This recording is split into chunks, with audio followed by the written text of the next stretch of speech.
Picture wanting something. Food, a tool, a dry place to sleep. And the thought, can I afford this?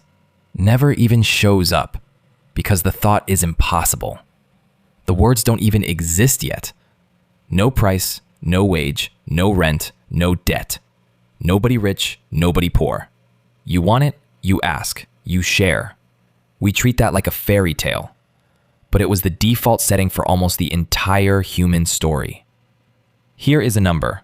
The average person earns and spends somewhere between $1.5 and $2 million in a lifetime. And most of us are in debt before we even understand what money is. Rent, groceries, interest. It starts the moment you're an adult and out of your parents' house. But for almost all of human history, none of it existed. No coins, no wages, no prices, no debt. Nobody richer than anybody else by more than a lucky week. So how did anyone get what they needed? Let's go back 20,000 years. Here, on a grassland in southern Africa, a hunter brings down an antelope, and by the rules he grew up with, it is not his. It gets cut up and handed out, and the best pieces often go to people who never touch the hunt. An anthropologist named Richard Lee watched this exact thing with the Juhawantsi in the Kalahari, then found the same pattern with the Hadza, the Aceh, the Martu. Different continents, same rule. He called it demand sharing. You need it, you ask, you get it. No money required. Because the whole point was that nobody got to keep score. Now, some of you are already thinking, come on, there have always been rich people and poor people. Fair, but that's not true. And the answer is partly in the ground. For a lot of these early groups, the graves look about the same. A few tools, some beads, no kings, no palace cemeteries. That is, until farming shows up, when surplus shows up. And then the graves start to split. A few get buried with gold and weapons and land. Everyone else gets almost nothing. So inequality isn't human nature finally showing its face. It just gets a lot easier to build once food can be stored, owned, and handed down. Here is the part that should bend your brain a little. No coins, no prices, no banks. Yet humans were already trading goods across insane distances. 40,000 years ago, people in Europe were carrying seashells more than 500 kilometers inland. Way too far to be an accident. 13,000 years ago, hunter-gatherers were crossing 120 kilometers of open sea just to bring back volcanic glass from the island of Melos. Some of the oldest evidence of sailing anywhere on Earth. And none of it was bought. It was traded, hand to hand, gift to gift, between people who would never once touch a coin. We act like money is the thing that makes trade possible, but humans traded across the map for tens of thousands of years, well before money ever showed up. So how do you actually get anything? You don't buy it. You ask, you borrow, you make it, you trade, and you remember. Picture a whole economy with no money in it, where the only ledger is everyone's memory. Every meal shared, every favor, every debt. Tracked in people's heads, not in numbers. And here is the part that breaks your instincts. The richest person is not the one who keeps the most. It's the one people trust to give. Hoarding doesn't make you powerful. It makes you suspicious. The flex is generosity, and everyone is watching. Your savings account is other people. And keeping everyone level wasn't an accident. It was enforced, usually with comedy. Richard Lee once bought a huge ox to thank the Juhawantsi at the end of his study.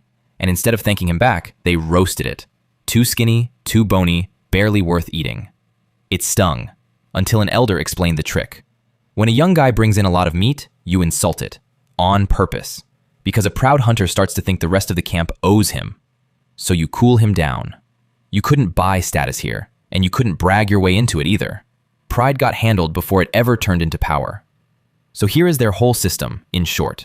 Take what you need, give what you can, and your real net worth is the number of people who would not let you starve. No prices, no interest. No poverty handed down from parent to child like a last name. You couldn't save money, so you saved relationships. And they paid out exactly when you needed them. So if a world with no money worked this well, nobody starving, nobody hoarding, then here is the real question. Why did we ever give it up? And how did we go from that to the most unequal world that has ever existed? To find out, we have to find the exact moment it all broke. Then, about 10,000 years ago, the thing that changed work also changed money. Farming. And farming is a trap. But it is also a vault. For the first time, you could grow more than you needed and store it. And surplus can be owned, counted, hoarded, inherited, taken. So you get granaries, you get property, you get a gap.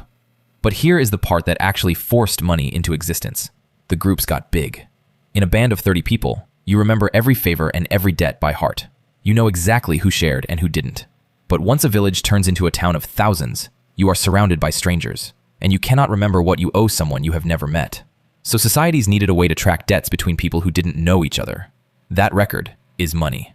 The oldest money-like systems we have ever found are clay tablets in Mesopotamia, just lists of who owed how much grain or silver or labor. Money didn't start as shopping. It started as memory. Memory for strangers, once the group got too big to know everyone's name. And once you can store food, own land, and keep a tally of debts, something brand new shows up in the human story. A person who has far, far more than everyone else. For nearly 300,000 years, nobody could really pull ahead. The group wouldn't let them. But surplus changes the math. Now you can hoard grain, lend it out with interest, hand it all to your kids. Wealth starts to pool, and it stays pooled. And you can actually watch the first rich people appear, in their graves. On the Black Sea coast, at a place called Varna, archaeologists found a 6,500-year-old cemetery. A handful of graves held thousands of pieces of gold. Most of the rest held almost nothing. A single bead, a flint knife. And one man, in grave 43, was buried with more gold than existed in the entire rest of the world at the time. That's the first 1%, not a metaphor. A man in the ground, wearing more gold than everyone else alive, combined. And from there, it only speeds up. About 2,600 years ago, in Lydia, what's now Turkey, someone strikes the first coins. Little lumps of gold and silver with a stamp on them. And now wealth isn't a granary you have to guard or a herd you have to feed. It's portable, countable, easy to stack. Forever. Money turned wealth into a number, and a number has no ceiling. Fast forward to right now, and that number has run all the way to the end of the track. As of this year, the 12 richest people on Earth hold more wealth than the poorest 4 billion human beings combined. One man just became the first person alive worth over $1 trillion. Yet on the other side of the planet, someone is working 14-hour days in a factory, making things they will never be able to afford for a few dollars a day.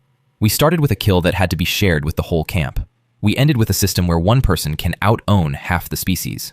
So now, you trade your hours for money, and then you trade that money back for little pieces of whatever everyone else is providing. You can have $1 million in the bank and still feel poor next to the person with 10. They had no money at all, but their safety came from people who were expected to share. You measure your worth with a number a stranger assigns you. They measured it by who would share their fire. You spend your whole life trying to pile up enough to finally feel safe. They built safety by making sure nobody could ever stand too far above everyone else. We invented money to measure wealth, but we might have accidentally invented a new way to feel poor